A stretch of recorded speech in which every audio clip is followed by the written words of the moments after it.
La imagen fotográfica es lo más bello que yo he presenciado en toda mi vida.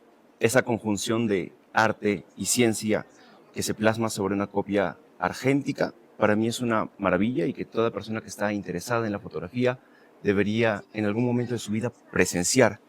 Y desde 1842, nosotros los peruanos tenemos una historia común con la fotografía. Sean bienvenidos todos ustedes a Entre Líneas Cultura, este espacio dedicado al arte, a la cultura, en este medio local, pero también a nivel nacional. Y en esta ocasión, con motivo del Hey Festival de Arequipa 2025, en su 10ª edición, nos encontramos con Jorge Villacorta.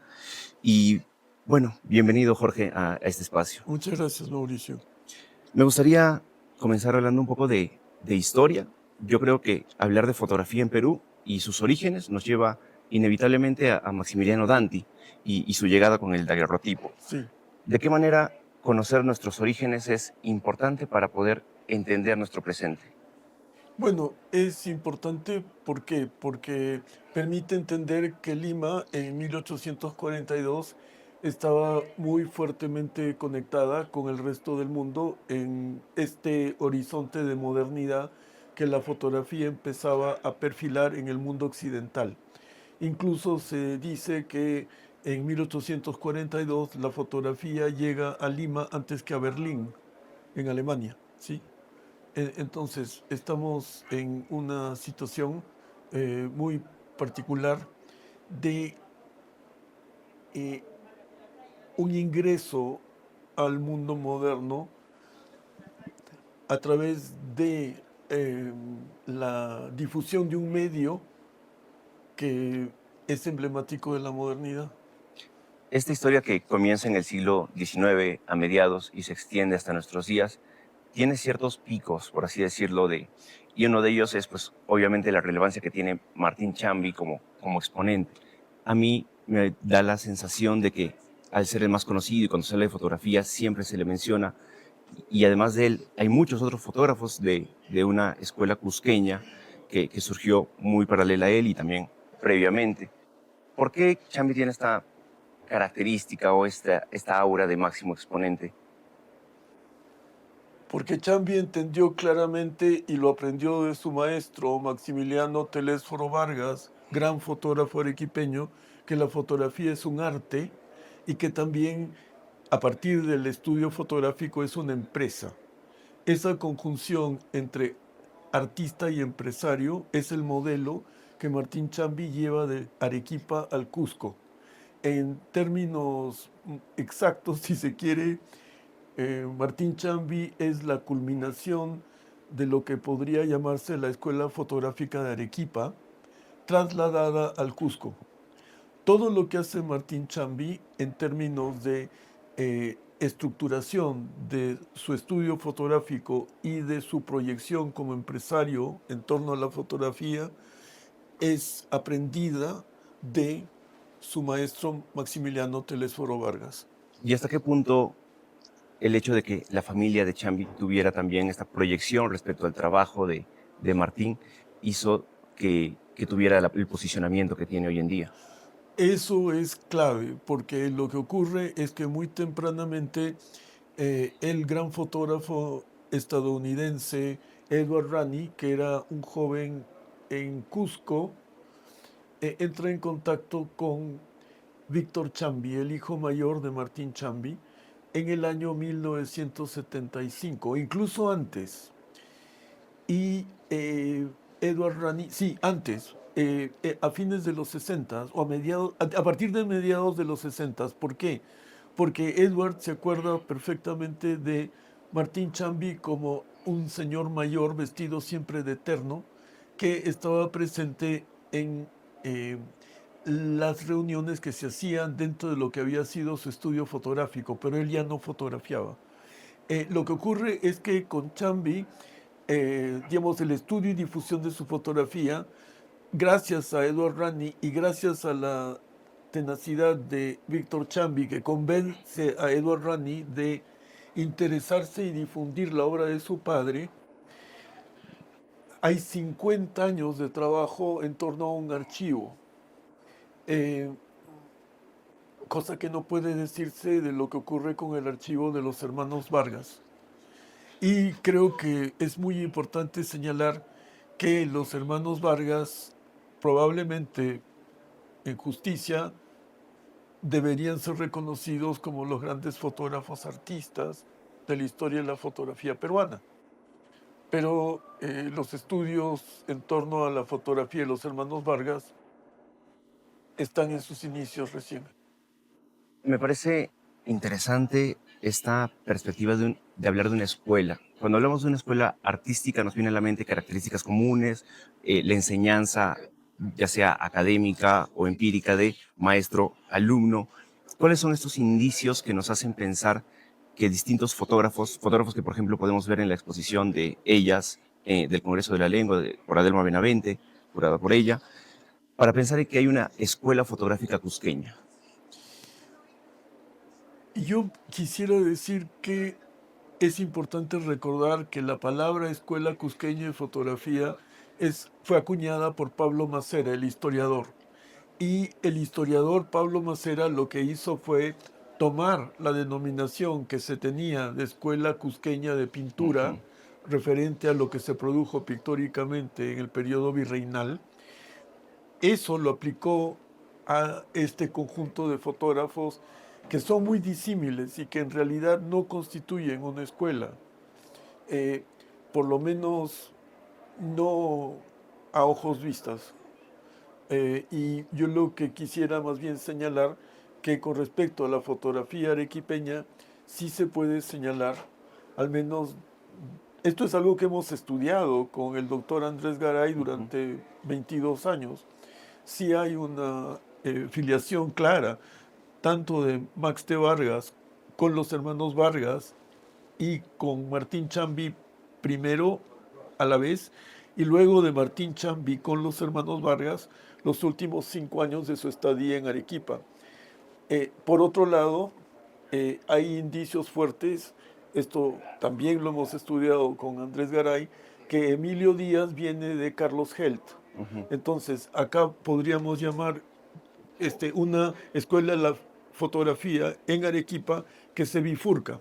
La declaración de Martín Chambi en una entrevista en los años 40 de que su arte es arequipeño, porque fue en Arequipa donde aprendió a hacer retrato y paisaje, es la declaración más clara de cuáles son sus orígenes como fotógrafo. Pasando un poco a este presente que tenemos y un tema que se discute mucho, sobre todo en Hey Festival, es el tema de descentralizar la mirada, en este caso específico de la fotografía. Y a pesar de que tenemos estos claros ejemplos de centros neurálgicos de la fotografía, tanto en En Cusco, Cusco y como en y en Arequipa. Arequipa, sigue habiendo una presencia muy fuerte, pues obviamente en la capital. ¿Qué tanto de cierto hay en la afirmación de que todavía manejamos un centralismo total en la capital y que cómo se puede abordar eso desde nuestras posiciones?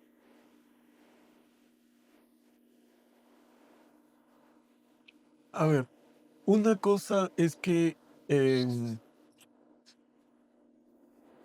el mercado fotográfico artístico y el coleccionismo Ujú. se centralice en Lima, y otra cosa es la actividad fotográfica que tiene lugar en Cusco como en Arequipa.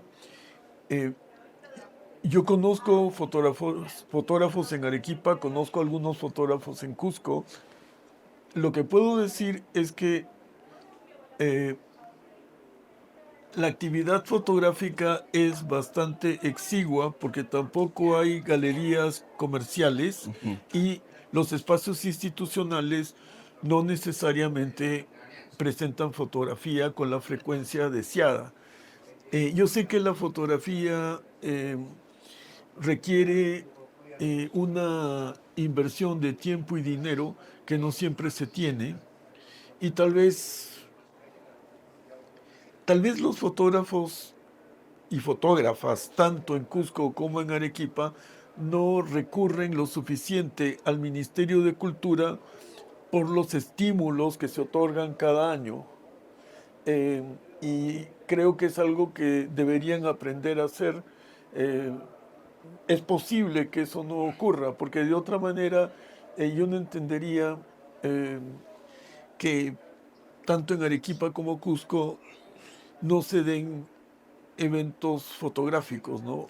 En el año 95 o 96 hubo una bienal de fotografía en Arequipa. Ujú. Yo no sé por qué no es posible interesar al gobierno regional de destinar un dinero a hacer una bienal de fotografía en Arequipa, que podría extenderse a incluir no solamente la fotografía analógica, sino también la fotografía digital y hasta el videoarte o la imagen en movimiento como parte de la bienal.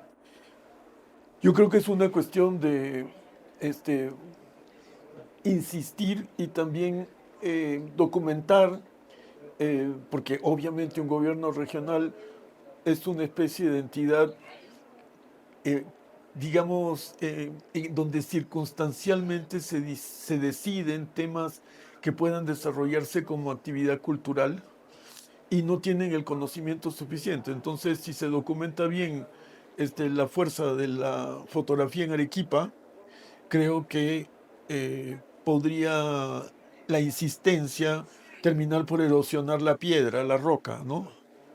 Aprovecho, ya que das el paso de la Bienal que se realizó en Arequipa el siglo pasado, para contarte a ti, pero también a las personas que nos ven, de que desde la Asociación Cultural Entre Líneas, que es en el medio en el que estamos, y ahora como Asociación Cultural, estamos gestionando una Bienal de fotografía Oh, para qué el bien, próximo año. excelente. Entonces ya hemos iniciado las conversaciones también con la sugerencia para que se pueda lograr hacer un avance respecto a la fotografía y que sea algo ecléctico, diverso, en Sí, tanto las distintas aristas que puede tener la fotografía. sí, mis felicitaciones, mis más sinceras felicitaciones respecto a esa iniciativa de ustedes.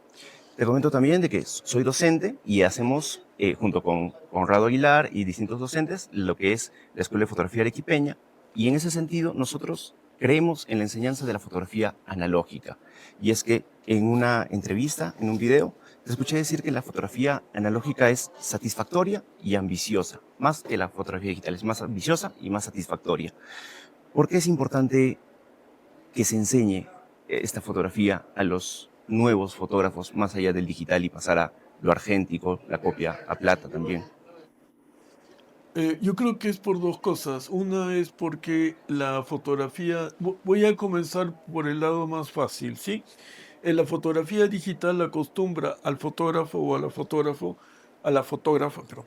La fotografía digital acostumbra al fotógrafo o a la fotógrafa a disparar rápidamente y mirar instantáneamente qué han producido o qué acaban de producir y borrarlo si no les satisface Ujú. y otra vez seguir disparando con la misma rapidez y eso implica, creo yo, una insistencia en la inmediatez que ofrece la fotografía digital a través del aparato cámara digital o del celular con el que se puedan tomar fotografías de muy alta resolución, ¿no? Ujú. Eh, a mí esa inmediatez me resulta un poco perturbadora eh, porque creo que la fotografía es un arte que requiere concentración, requiere observación previa y también requiere eh, un,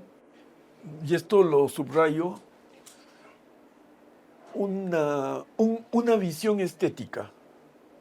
Eh,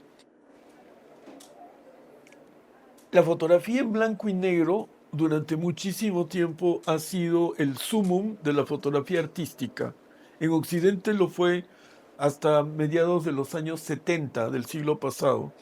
Y em, yo lo que creo es que el desarrollo de la fotografía artística a color en, eh, por ejemplo, el hemisferio norte, que es el hemisferio en donde más se ha desarrollado la fotografía como campo internacional de creación.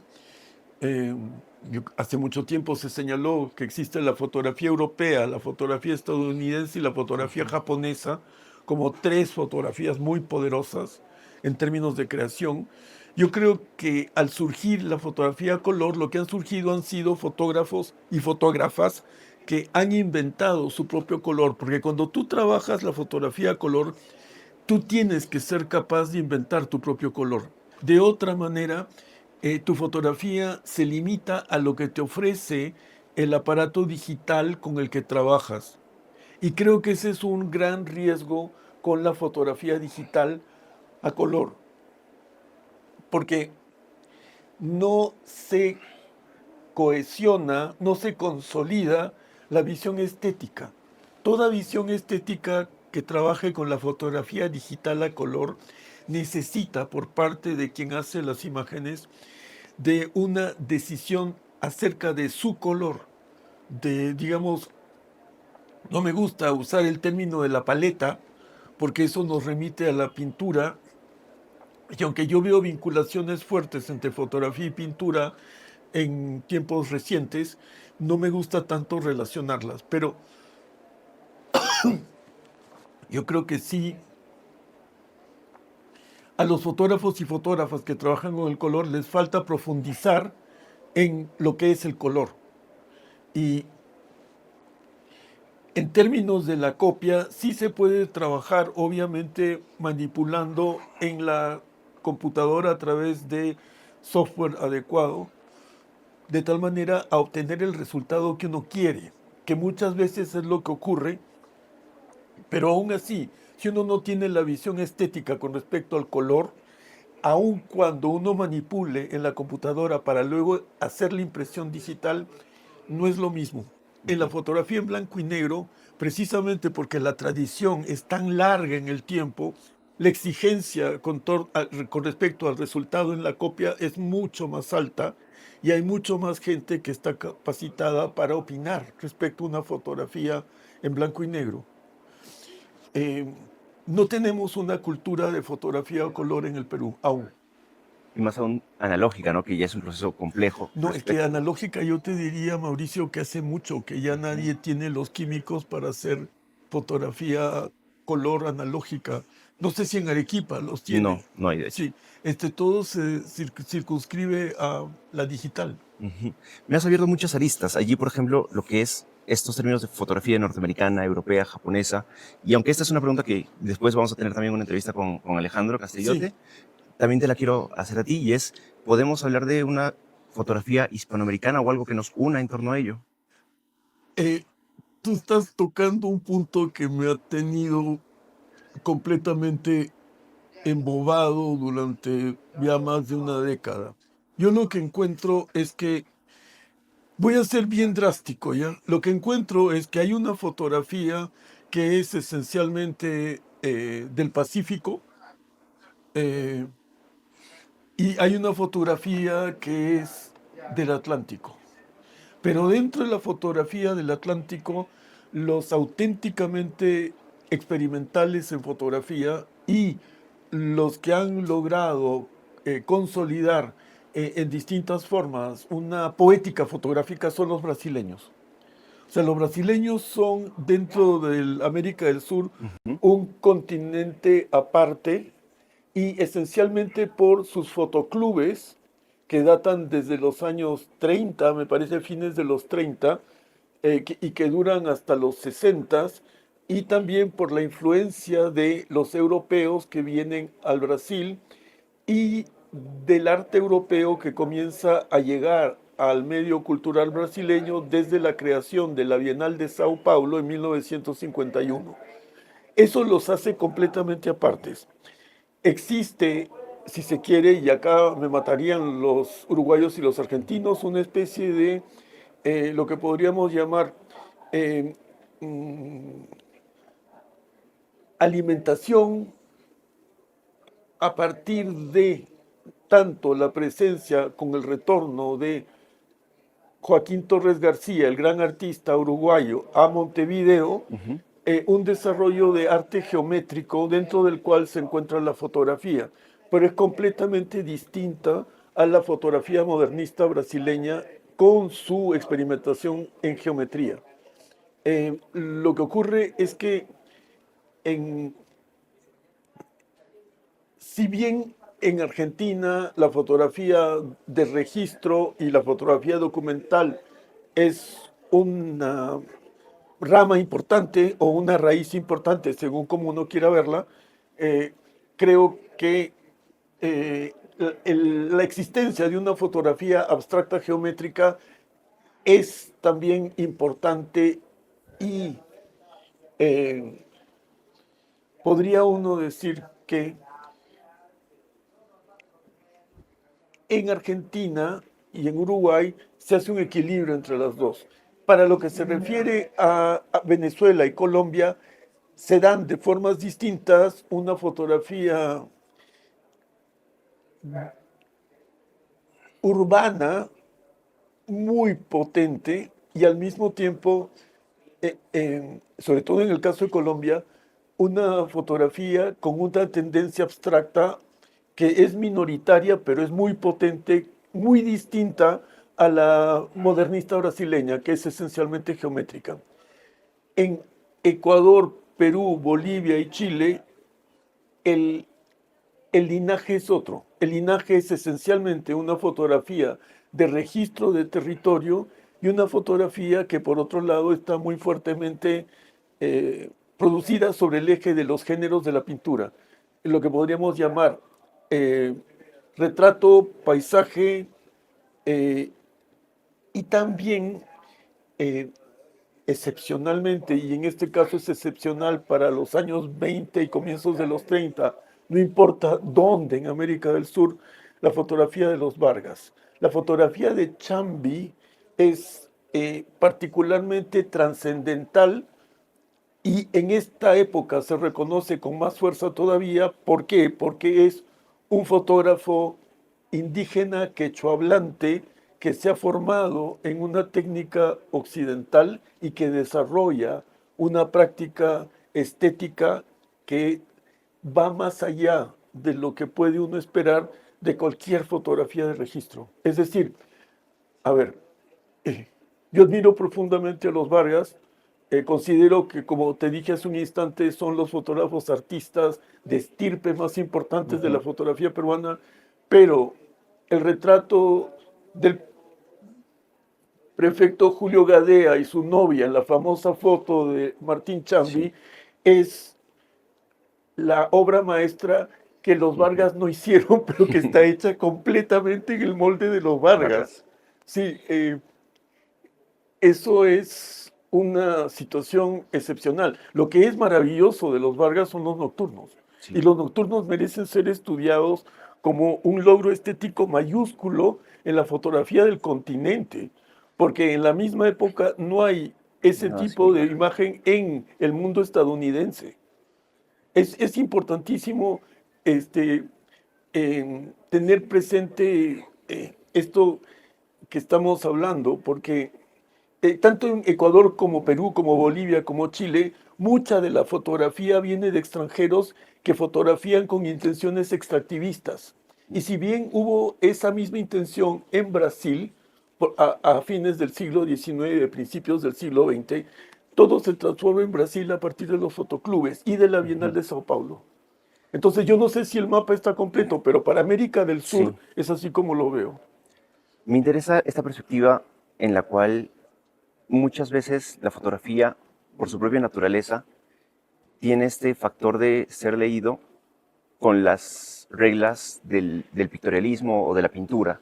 Y en esa serie de preguntas me gustaría también que nos pudieras comentar acerca de cómo decirlo.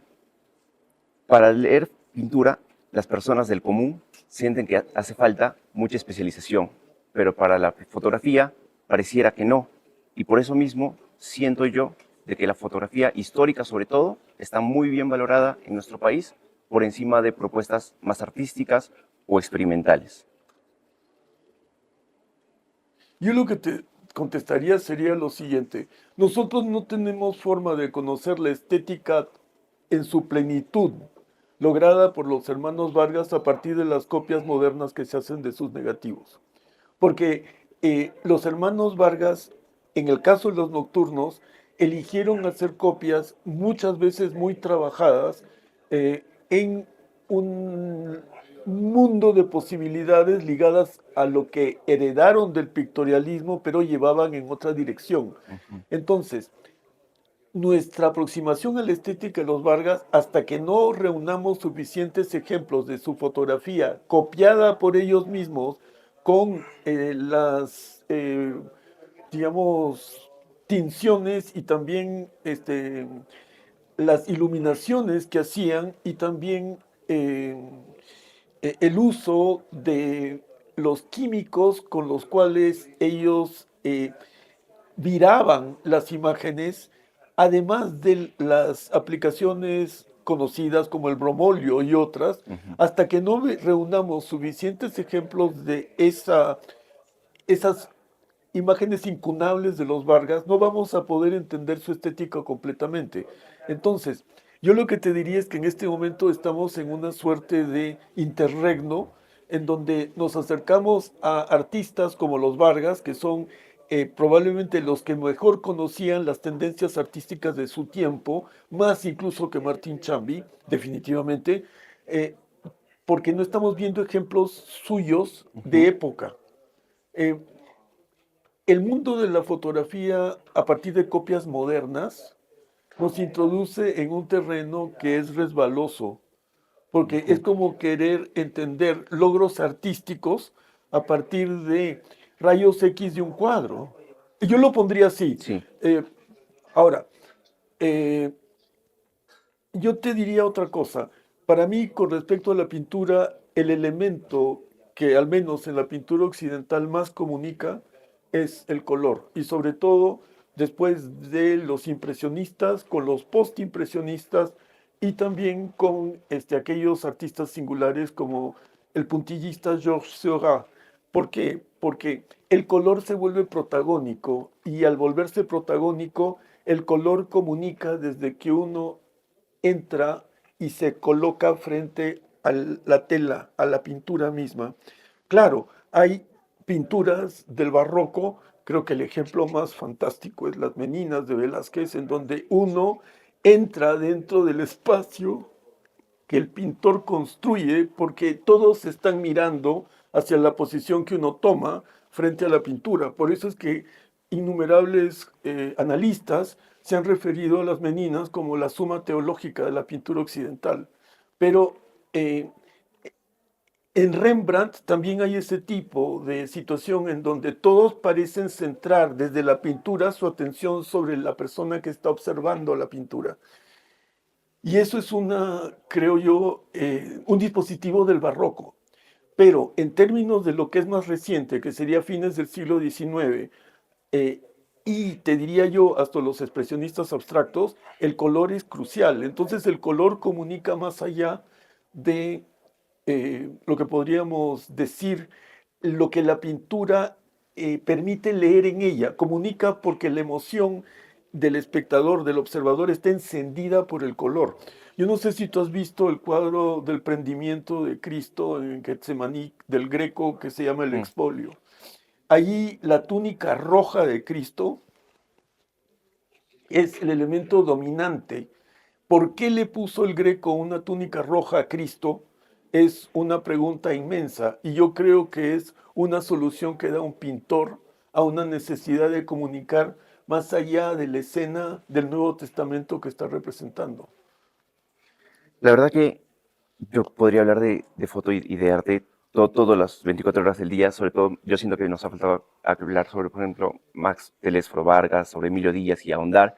Sin embargo, el tiempo es traicionero y habría que ir cerrando. Yo estoy de vuelta el 10 de diciembre. Si quieres, en esos 4 días que voy a estar montando la exposición de Ujú. Antonio Escalante en el Cultural, podemos conversar Me nuevamente. encantaría muchísimo. Muchas gracias por estar con nosotros en Entre Líneas Cultura, por esta presencia en el G Festival 2025 aquí en Arequipa y espero que nos podamos conversar nuevamente en una nueva ocasión y pues gracias a todas las personas que nos han visto por las redes. Muchas gracias a ti, Mauricio, y gracias a todos acá en Arequipa.